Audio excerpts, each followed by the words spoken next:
بسم الله الرحمن الرحيم. الحمد لله الذي أنزل على عبده الكتاب ولم يجعل له عوجا قيما لينذر بأسا شديدا من لدنه ويبشر المؤمنين الذين يعملون الصالحات أن لهم أجرا حسنا ماكثين فيه أبدا وينذر الذين قالوا اتخذ الله ولدا ما لهم به من علم ولا لآبائهم كبرت كلمة تخرج من أفواههم إن يقولون إلا كذبا فلعلك باخع نفسك على آثارهم إن لم يؤمنوا بهذا الحديث أسفا إنا جعلنا ما على الأرض زينة لها لنبلوهم أيهم أحسن عملا وإنا لجاعلون ما عليها صعيدا جرزا أم حسبت أن أصحاب الكهف والرقيم كانوا من آياتنا عجبا إذ أوى الفتية إلى الكهف فقالوا ربنا آتنا من لدنك رحمة وهيئ لنا من أمرنا رشدا فضربنا على آذانهم في الكهف سنين عددا ثم بعثناهم لنعلم أي الحزبين أحصى لما لبثوا أمدا نحن نقص عليك نبأهم بالحق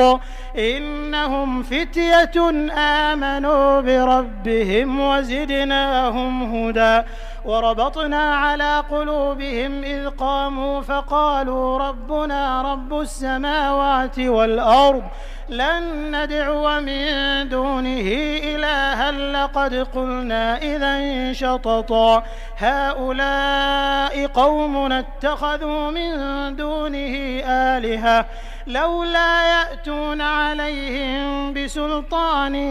بين فمن أظلم ممن افترى على الله كذبا وإذ اعتزلتموهم وما يعبدون إلا الله فأووا إلى الكهف ينشر لكم ربكم من رحمته ويهيئ لكم من أمركم مرفقا وترى الشمس إذا طلعت تزاور عن كهفهم ذات اليمين وإذا غربت تقرضهم ذات الشمال وهم في فجوة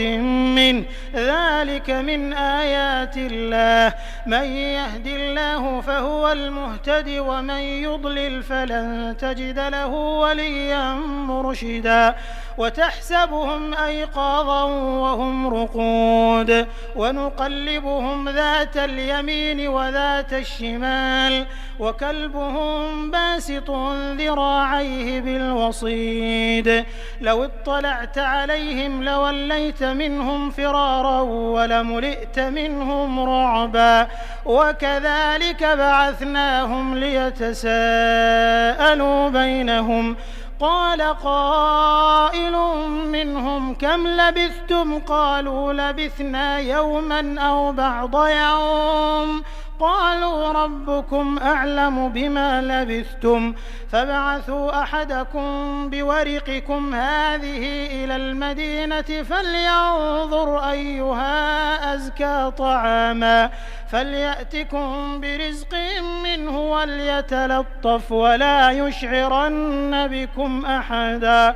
إنهم إن يظهروا عليكم يرجموكم أو يعيدوكم في ملتهم ولن تفلحوا إذا أبدا وكذلك أعثرنا عليهم ليعلموا أن وعد الله حق وأن الساعة لا ريب فيها إذ يتنازعون بينهم أمرهم فقالوا ابنوا عليهم بنيانا ربهم أعلم بهم قال الذين غلبوا على أمرهم لنتخذن عليهم مسجدا سيقولون ثلاثة رابعهم كلبهم ويقولون خمسة سادسهم كلبهم رجما بالغيب ويقولون سبعة وثامنهم كلبهم قل ربي أعلم بعدتهم ما يعلمهم إلا قليل فلا تمار فيهم إلا مراء ظاهرا ولا تستفت فيهم منهم أحدا ولا تقولن لشيء إني فاعل ذلك غدا إلا أن يشاء الله واذكر ربك إذا نسيت وقل عسى أن يهديني ربي لأقرب من هذا رشدا ولبثوا في كهفهم 300 سنين وازدادوا 9 قل الله أعلم بما لبثوا له غيب السماوات والأرض أبصر به وأسمع ما لهم من دونه من ولي ولا يشرك في حكمه أحدا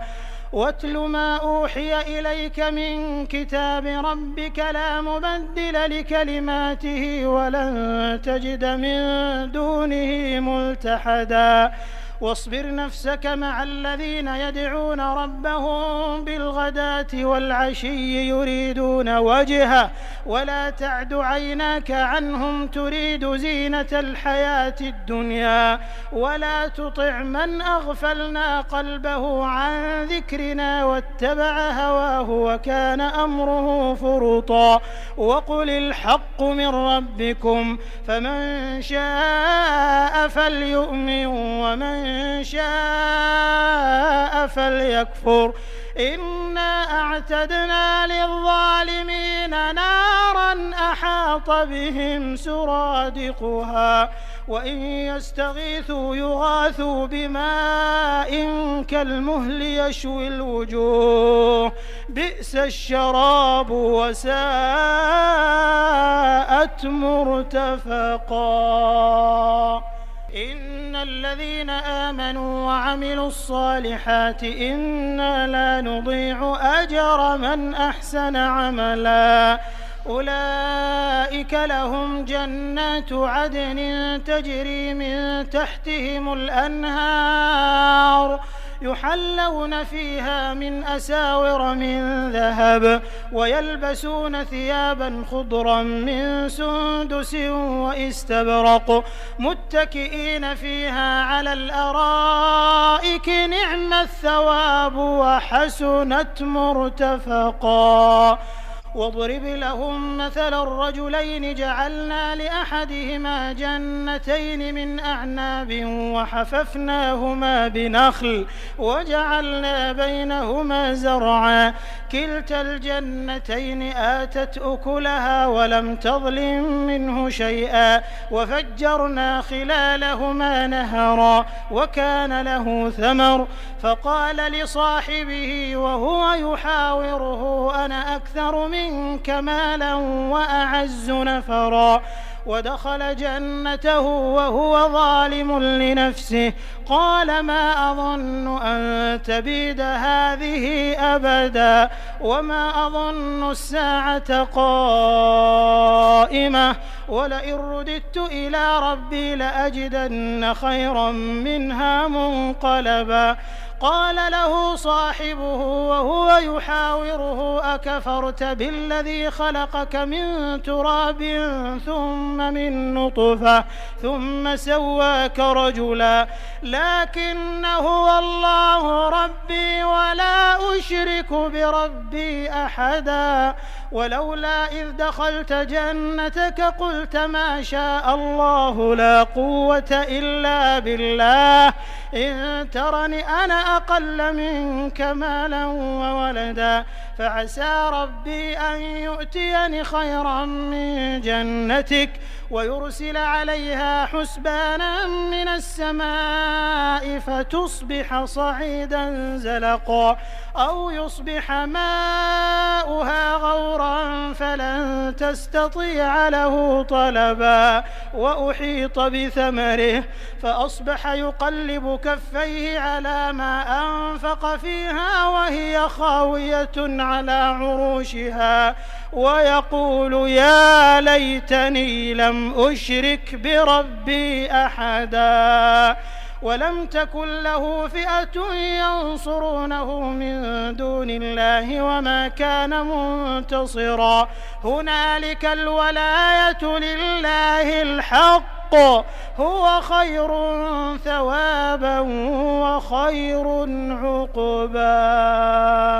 واضرب لهم مثل الحياة الدنيا كماء إن أنزلناه من السماء فاختلط به نبات الأرض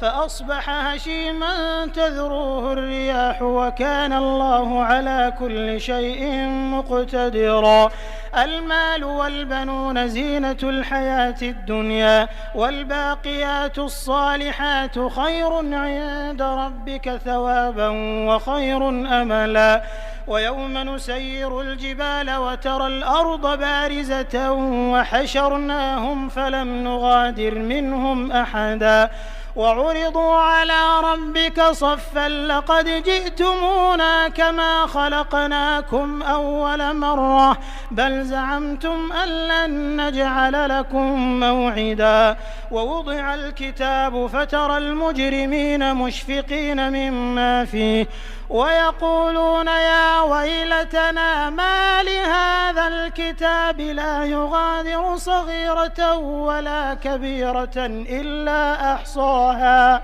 ووجدوا ما عملوا حاضرا ولا يظلم ربك أحدا وإذ قلنا للملائكة اسجدوا لآدم فسجدوا إلا إبليس كان من الجن ففسق عن أمر ربه أفتتخذونه وذريته أولياء من دوني وهم لكم عدو بئس للظالمين بدلا ما أشهدتهم خلق السماوات والأرض ولا خلق أنفسهم وما كنت متخذ المضلين عضدا ويوم يقول نادوا شركائي الذين زعمتم فدعوهم فلم يستجيبوا لهم وجعلنا بينهم موبقا ورأى المجرمون النار فظنوا أنهم مواقعوها ولم يجدوا عنها مصرفا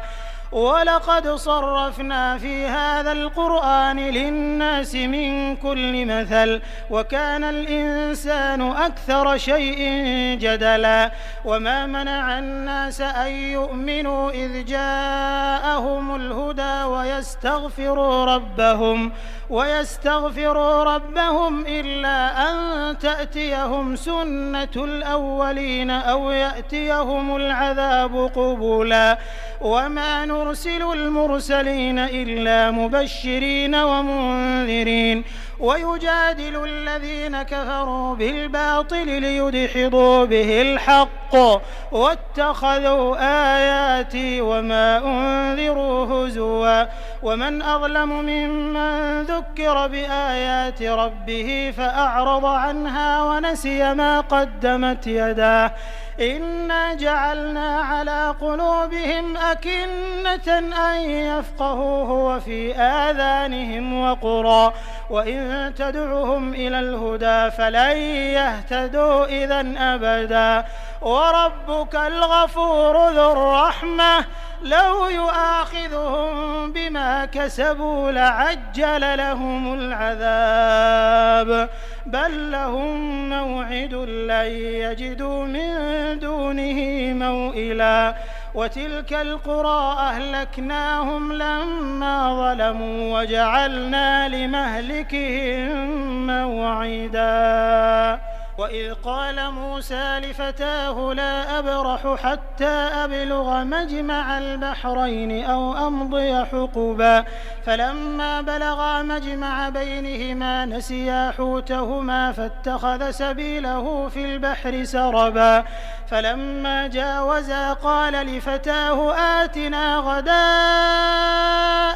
لقد لقينا من سفرنا هذا نصبا قال أرأيت إذ أوينا إلى الصخرة فإني نسيت الحوت وما أنسانيه إلا الشيطان أن أذكره واتخذ سبيله في البحر عجبا قال ذلك ما كنا نبغي فارتدا على آثارهما قصصا فوجدا عبدا من عبادنا آتيناه رحمة من عندنا وعلمناه من لدنا علما قال له موسى هل أتبعك على أن تعلمني مما علمت رشدا قال إنك لن تستطيع معي صبرا وكيف تصبر على ما لم تحط به خبرا قال ستجدني إن شاء الله صابرا ولا أعصي لك أمرا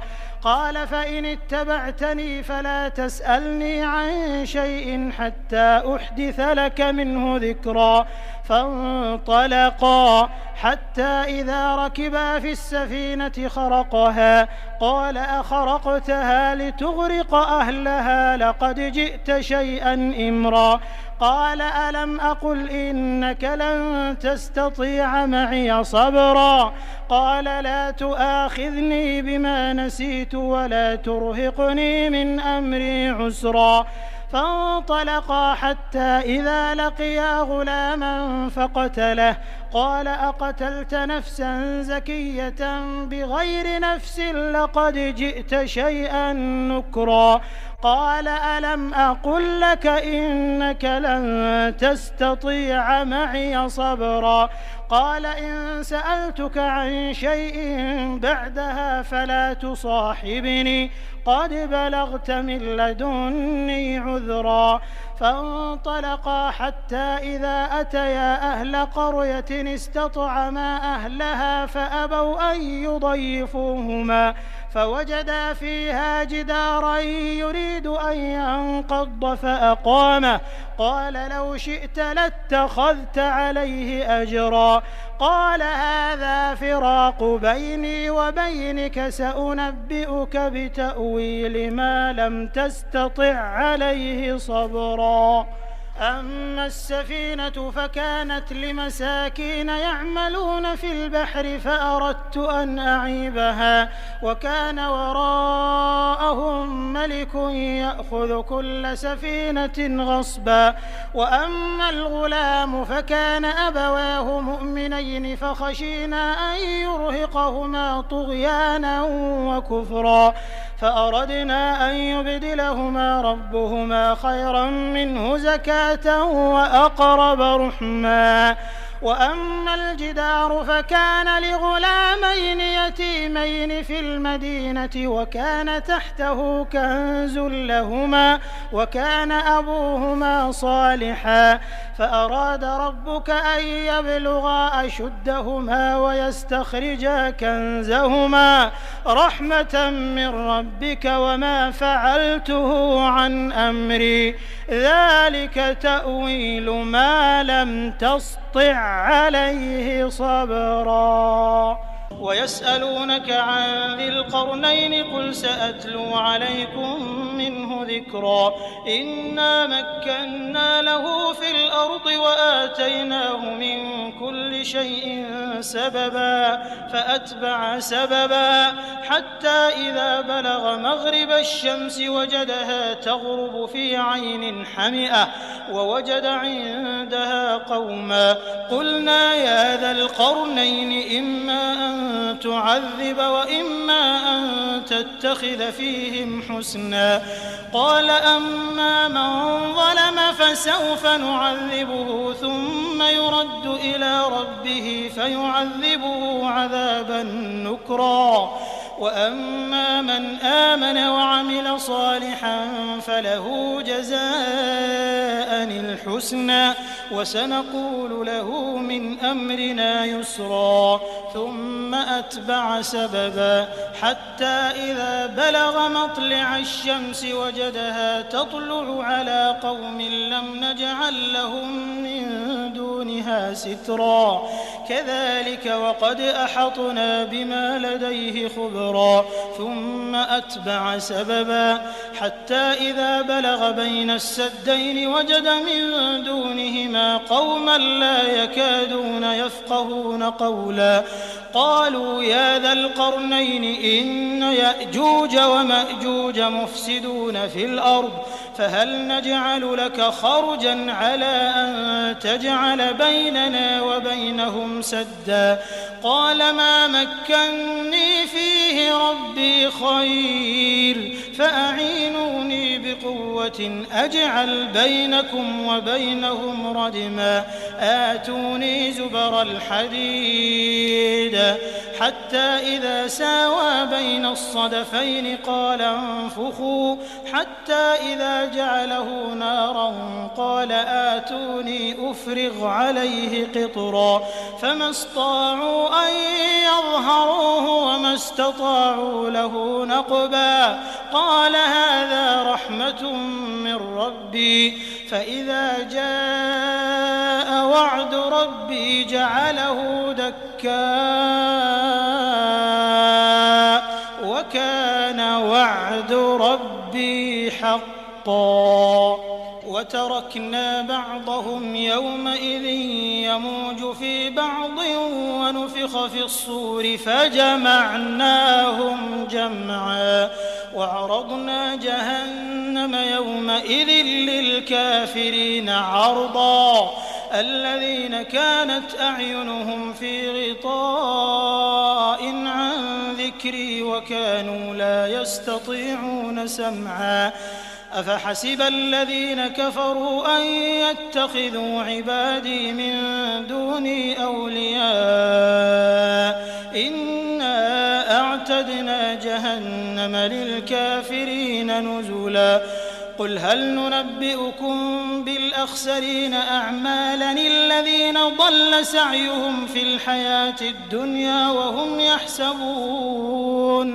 وهم يحسبون أنهم يحسنون صنعا أولئك الذين كفروا بآيات ربهم ولقائه فحبطت